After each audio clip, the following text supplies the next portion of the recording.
Pemirsa, Kodam 13 Merdeka gelar apel pasukan pengamanan kunjungan kerja Wakil Presiden Republik Indonesia Kiai Haji Ma'ruf Amin di Kota Manado pada tanggal 3 dan 4 April 2024.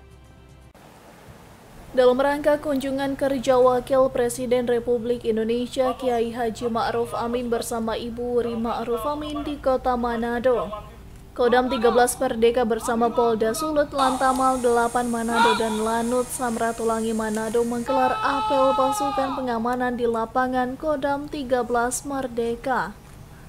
Apel pengamanan dipimpin langsung oleh Panglima Kodam 13 Merdeka Mayor Jenderal TNI Chandra Wijaya dan Kapolda Sulawesi Utara.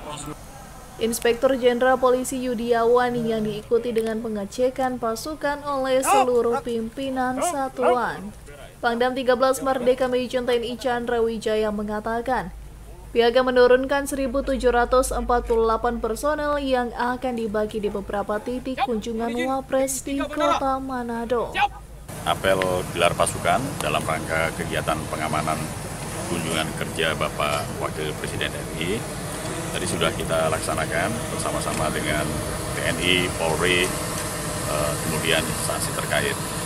Seluruh kekuatan pengamanan kunjungan kerja ini 1.748 orang selama kunjungan kerja nanti 2 hari, tanggal 3 dan tanggal 4. Sementara itu, senada dengan Pangdam 13 Merdeka, Kepala Kepolisian Daerah Sulawesi Utara Irjen Pol Yudiawan juga memetakan pasukan yang turut membantu TNI dalam pengamanan wilayah. Ya, kurang lebih kita 40% ya. Persennya nanti secara detail nanti akan saya sampaikan. Tapi intinya kita membantu bersama-sama dengan TNI memastikan bahwa kunjungan Bapak Wakil Presiden selama 2 hari dapat berjalan dengan lancar, aman sampai kembali ke Jakarta. Termasuk objek yang dikunjungi, hotel, masjid, taman.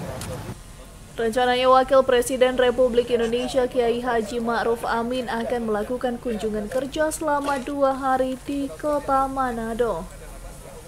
Eka Putra melaporkan untuk Kawan Wa TV.